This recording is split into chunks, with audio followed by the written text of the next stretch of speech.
Everyone, আসসালামু আলাইকুম। কি অবস্থা সবার? সবাই কেমন আছেন? আজকের ব্লগটা একটু ডিফারেন্ট, কারণ আজকে আমরা 3 যা মিলে উইদাউট এনি প্ল্যান বেলি রোডে ঘুরতে গিয়েছিলাম। বেলি রোড মানে স্ট্রিট ফুড খাওয়া আর রাস্তার পাশের খাবারগুলো এনজয় করা। তবে মোমোটা বেশ গরম ছিল, এজন্য মুখে নিতেই আমার 12টা বেজে গেছে। আর কি রিকশা করে আমরা সবাই পৌঁছে গেছি বেলি রোড। সময়ের মতো বেশ জমজমাট বেলি রোডের পরিবেশ নিয়ে এক্সট্রা কিছু বলার নেই। সবসময় একদম জমজমাট এবং জমকালো থাকে। নানারিশার প্রথম থেকে প্ল্যান ছিল আর্জেন্টিনার জার্সি পরবে, তো যে প্ল্যান সেই কাজ। ওরা সেই দিন আর্জেন্টিনার জার্সি পরেই বের হয়েছে। They were very excited with their outfit. বাচ্চাদের কাজই হচ্ছে দুষ্টামি করা। রিক্সা থেকে নেমেই দুষ্টামি শুরু, যেহেতু তারা ঘুরতে এসেছে, কোনো ধরা বাধা নেই। রাস্তার মধ্যে ঘুরবে ফিরবে আর স্ট্রিট ফুড খাবে।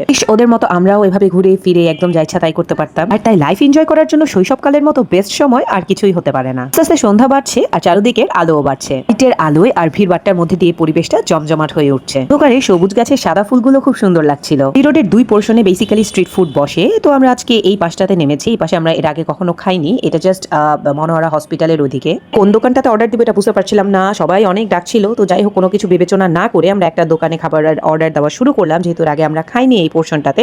সো উই ডোন্ট নো কোন দোকানের খাবার কেমন হবে। তো let's hope for the best. আমরা খাবারের অর্ডার দিয়ে একটু বসলাম এবং ভিডিও নিচ্ছিলাম। তাদের মধ্যে এক একজনের খাবারের ডিমান্ড ছিল এক এক রকম। কেউ মোমো খাবে, কেউ কন্ডক খাবে। তো যারা যেই খাবার ম্যাচ করে নিয়েছে কাজিনরা মিলে, তারা সেভাবেই বসেছে। আরিশা এবং আরাবির মোমো খুব পছন্দ। আমার মেয়ে এবং তার কাজিন দুজনে মিলে মোমো খাবে শেয়ার করে, তো তারা এই জন্য পাশাপাশি বসেছে। এখানে আবার আফনান আদিবার হচ্ছে তারা দুজনের হচ্ছে খাবারের ম্যাচ ছিল, তারা কন্ডক খাবে। আমরা 3 যা কি খাবো আমরা নিজেরাও জানি না। আমরা একটু ঘুরে ঘুরে দেখছিলাম, কারণ হচ্ছে যে এই চিকেনটা খেতে চাচ্ছিলাম ওই চিকেনটা বিশেষ করে ঝাল হয়। এখানে কাবাবও ছিল, জালি কাবাব ছিল, চিকেন চাপ ছিল। তো বেসিক্যালি আমরা যেটা সব সময় খাই বেলি রোডে গেলে, ওইটা বেশ স্পাইসি একটা উপর দিয়ে সস দিয়ে দেওয়া হয়, মরিচের সস। তো ওই ঝাল জিনিসটাই ভালো লাগে। এইটা এখানকারটা কেমন হবে উই ডোন্ট নো। তারপরেও যেহেতু রাজধানী কাবাব অ্যান্ড কাবাব ঘরের সামনে বসেছি, তো এখানে আমরা ট্রাই করবো এখন এখানকার খাবার কেমন। একটা খাবারের দোকানের সামনেই ছিল অনেক ভিড়, সো বোঝা মুশকিল আসলে কোন খাবারের দোকানে খাবার কেমন হবে। এই দোকানে অর্ডার দিয়ে আমরা ঘুরে ঘুরে দেখছিলাম আর কি খাওয়া যায় বা আর কি নেওয়া যায়। খালি প্ল্যানটা করা হয়েছিল আমরা হাঁটতে বের হবো, ওয়েট লুজ করবো। হাঁটা হয় না, প্রতিদিন হাঁটা দরকার সবারই, আমাদের কম বেশি প্রতিদিন হাঁটা দরকার, অ্যাটলিস্ট হাফ অ্যান আওয়ার হাঁটা দরকার। তো এই সময়টা আসলে আমরা করে উঠতে পারি। হাঁটতে বের হয়ে প্ল্যানটা যদি অন্যদিকে মোড় নেয় সেটাই সমস্যা। হাঁটতে বের হওয়ার আগে দিয়েই বাচ্চারা পেছনে লেগেছে, ওরাও হাঁটতে বের হবে। তো ওরা হাঁটতে বের হওয়া মানেই হচ্ছে ঘোরাফেরা, খাওয়া দাওয়া। আর বাসা থেকে এইভাবে হাঁটার প্ল্যান করা রিয়েলি টাফ, কারণ আমাদের বাসায় বাচ্চা দিয়ে ভরপুর।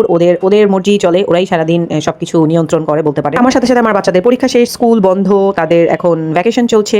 তাদের স্কুল খোলা থাকলে এক ঝামেলা, পড়ালেখা পড়া অনেক প্রেশার, আর স্কুল বন্ধ হয়ে গেলে আরেক ঝামেলা, কোনো কিছুই করার থাকে। এই হচ্ছে আমাদের চাপ আর লুচি, আমাদের ঝাল চাপ আর লুচি চলে আসছে, চিকেন চাপ এন্ড লুচি। আমার চাপের কালারটা দেখে একদম ভালো লাগেনি, আমার মনে হয়েছিল ভালো হবে না। আস্তে আস্তে সন্ধ্যা বাড়ার সাথে সাথে মানুষের আনাগোনাও বেড়েছে। রাস্তায় দাঁড়ালে এক একজন আসে, আসলে দাঁড়ানো যায় না, এই এক অবস্থা। একটু সরে গিয়ে ওই পাশে যে স্ট্রিট ফুডগুলো বসে, ওখানকার চাপ, ঝাল চাপ আর লুচি খুবই টেস্টি।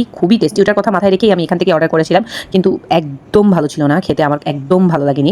এখন বাকি রইল মোমো, বাচ্চারা মোমো খাচ্ছে। মোমোটা সেই রকম যে খুব টেস্টি তা বলবো না, তবে মোটামুটি চলে, হ্যাঁ খাওয়ার মতো। কিন্তু চাপটা একদম ভালো ছিল না, অ্যাকর্ডিং টু মি। একদম কি বলবো, it doesn't goes with our test. ওদের কাছে সবকিছুই আসলে টেস্টি, হ্যাঁ ওদের কাছে মোমো হলেই চলে, সেটা যেমনই হোক না কেন। হলো বাকি ফুডগুলো রিভিউ দেওয়া। হ্যাঁ কন্ডকটা মোটামুটি টেস্টি ছিল আমার যতটুকু লেগেছে। কন্ডক খেয়েছি শুধু আফনান এবং আদিবা। তো ওদের ভাষার মতো মোটামুটি মজাই ছিল কন্ডক।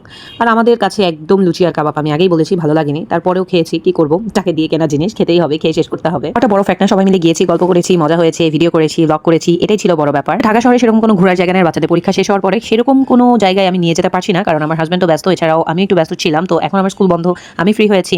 তো এই হচ্ছে ব্যাপার। ওদের অ্যাক্টিভিটি করানো যায় বা ওরা দৌড়ঝাঁপ করে খেলা করবে, ওদের অ্যাক্টিভিটি থাকবে, এরকম একটা জায়গায় যেতে চাচ্ছি। যাই হোক নেক্সট প্ল্যান ওইরকম জায়গায় যাবো। তো বাচ্চারা এখন আবদার করলে ওরা জুস খাবে, তো ওখানে মিল্কশেক ছিল। আই ডোন্ট নো এটা কেমন হবে।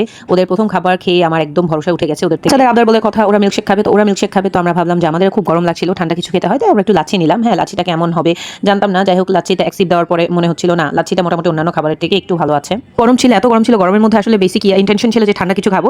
তো ঠান্ডা হলেই মনে হয় মজা লাগবে, এরকম একটা ব্যাপার ছিল। এই জন্য লাচ্ছিটা মোটামুটি আমাদের কাছে ভালো লেগেছে। বাচ্চাদের জন্য ছিল চকলেট মিল্কশেক, ওরা খুব মজা করে চিয়ার্স করে চকলেট মিল্কশেক খেলো। একটা ওয়েফারও দেওয়া ছিল মাঝখানে। ছিল আমাদের আজকের ব্লগ। ওভারঅল আমরা ঘুরলাম ফিরলাম, খেলাম, ভালোই হলো। ঘোরা বলতে ওই বেলি রোডে হাঁটাহাঁটি করা, ঘোরা এবং হালকা পাতলা কিছু খাওয়া। এখানে খাওয়াটা ঠিক ছিল না, যাই হোক আমরা নতুন প্লেসটা চুজ করেছি যে এখানে আজকে খেয়ে দেখি। তো খাওয়াটা সেরকম কি একদমই ভালো ছিল না। ওই পাশে হেঁটে গেলে তাও আরেকটু ভালো খাবার পেতাম। দেখা হবে নেক্সট ব্লগে। টিল দ্যাট টাইম সবাই ভালো থাকবেন, সুস্থ থাকবেন। আল্লাহ হাফেজ, আসসালামু আলাইকুম।